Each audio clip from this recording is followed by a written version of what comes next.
Alright, what's up everybody? This is how I start my day most days if I'm feeling productive. If I'm not feeling all that productive, it doesn't get made. But, oh, that's not even the right pod. Damn it! No, but this is it. Usually, an espresso pod, pop it in, ye old espresso. That sucker in. Boom! Knock her over, get your trusty cup, put it on said thing. And what did she say? Boom, and we're ready.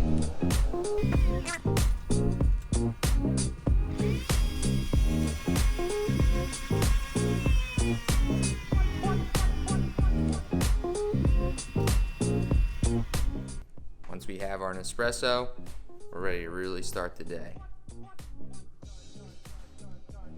Now, with COVID, there's not much going on a day-to-day for me. Most days, I do Zoom classes all day. I try to keep busy with seeing friends, but that's even tough. And then, I just drink a lot of coffee. Also, we'll get to this later, but play an awful lot of Xbox. Although COVID has restricted me from doing a lot of things I like to do, unfortunately has not restricted me from going to work. So I still work 40 hours a week, give or take a few hours here and there. So that keeps me relatively busy. Also with the full-time work, school load, it's a little tough to keep hobbies active. But we're making it work. Here are some of the hobbies that keep me busy in my house during COVID. Now this is one I don't do enough of, and I should probably keep up with it, but here and there if I can't sleep or need to spend money for no reason, I buy books. Do I read the books? Sometimes. Not as much as I should, but I read. Keep myself busy that way. Also, I can't really stay awake if I have a book in my hand, so helps me fall asleep sometimes. Then again, I don't really do it all that often. So, but another hobby that has started to sprung back up because of COVID. So, also not a favorite of my girlfriend's, but what are we gonna do? So, I am into fashion. Not the most into fashion guy, but I keep busy with it. I like to see what's coming out, what's coming up. I subscribe to GQ. Keeps me in the loop a little bit. But I usually tend to spend money on clothes that I don't need. So, I stay up to date with fashion people. I follow them on Instagram.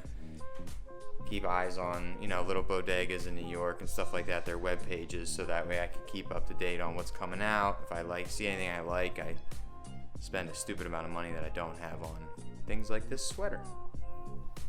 Also, another tidbit of information about me.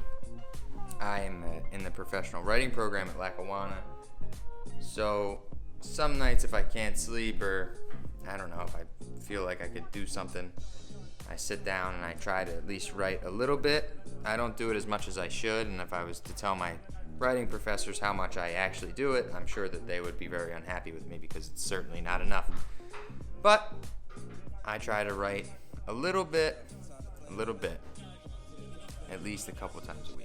Now, most weeks that doesn't happen, but if I'm able to do it, it's really cool for me because I can take out my passion and sometimes any emotions that I haven't been able to work through that week, and I can put it on paper and kind of get it together and just figure it out, because when you're writing, you're expressing yourself, and that's something that's new to me in the past couple years of my life. So the writing has really helped me a lot, and I try to do it. Again, I probably don't do it enough, but let me give you a breakdown of what my writing setup looks like. It's not much. The living room is essentially the hub of our house. Anything that gets done from the living room. And this is, we have a coffee table that lifts up, and I'm able to sit here and put on my headphones and just listen to some music and try and crank out some new ideas, or anything that I feel like I should be writing down, or maybe a story or something funny that happened to me that week. I try to write it down and get it on paper and maybe send it to a professor and get it edited a little bit and see what they think. And hopefully one day it turns into something a little bit bigger. But for now, it's just something that keeps me out of my head. On a more serious note, the most crucial to my existence, I guess you could say, consists of this. This is the Alcoholics Anonymous Big Book. I go to meetings pretty frequently, not as much again because COVID shut most of them down, but I used to go twice a week maybe. When I had less time sober, I would go 3 to 4 times a week, sometimes even 5. But now I have a few years, I've just got about 4 years sober in December, so now I sponsor a few guys, which means that I take them through that book and I show them what the steps of Alcoholics Anonymous mean to me. So they come over my house probably twice a week. Two separate guys will come over. I have right now 2 separate sponsees. They come over, we read the book, we ask how it applies to them, if they took anything from it. This takes about an hour and a half each time we sit down to read the book. And this just, again, it's a way I live my life. It's I'm sober. I don't drink. I don't smoke. I don't do any really fun activities. But the steps are what keep me sober and keep me living a productive lifestyle and avoiding the pitfalls of drug addiction and alcoholism. And these guys that I sponsor, they're trying to do the same thing. So when they come over to read, I get very passionate about it. We're able to talk about our life experience and how we're growing because of the steps and things of that nature. So that's a big part of my life, and that's a big reason why I'm able to attend school and have a job and have a girlfriend and have an apartment that I like. So again, that hobby, it's more than a hobby, it's a lifestyle. But for the sake of this video, it's just a hobby that I do on a daily basis, I guess you could say. Another thing that keeps me going through COVID, and just in general on a day-to-day basis, is my girlfriend. Again, I don't know. I'm lucky, but I can't cook. I don't cook anything. I'm useless when it comes to the kitchen. So around dinner time most nights, if she's feeling up to it, this is what I have to deal with in my kitchen. This is what dinner looks like in our household. Everybody say hi to Sydney. We are making Indian food tonight. Nice. some chicken and vegetables, some rice. Sweet. Yeah, so Sydney gets it going in the kitchen. I'm here for moral support. That's all I can really provide to her, but as you can see, she's no joke. Chef needs company. Yeah, she gets it going in here. Show him some clean, crisp slices. Nice. It's a little slow to me.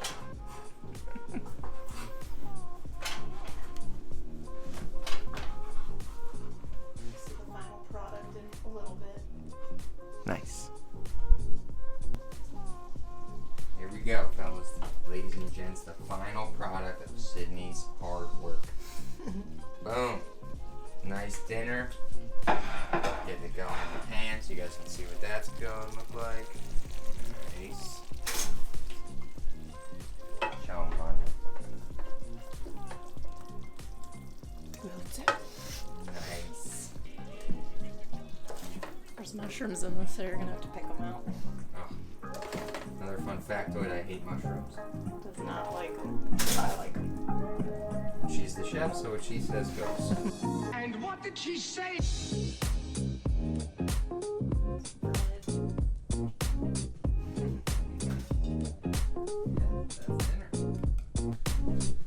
So with all that said, after multiple espresso shots, almost an unhealthy amount of espresso and caffeine on a day-to-day basis, I keep it moving in the house. I try to, if I'm not at work, if I'm not at school, and if I'm not doing AA or meetings or anything like that, that's what the day looks like for me. Sometimes reading, probably not. Definitely video games, that's a non-starter. Sometimes Sydney cooking dinner. Most times Sydney cooking dinner because I don't cook. Maybe some writing if I can't sleep or if I'm feeling it. And just a lot of losses in most Battle Royale games, Call of Duty, Apex, a lot of yelling. I'm sure my downstairs neighbor doesn't love it, but what is he gonna do, So really, that's what it is to be Devin. Also, you can't forget about the online shopping.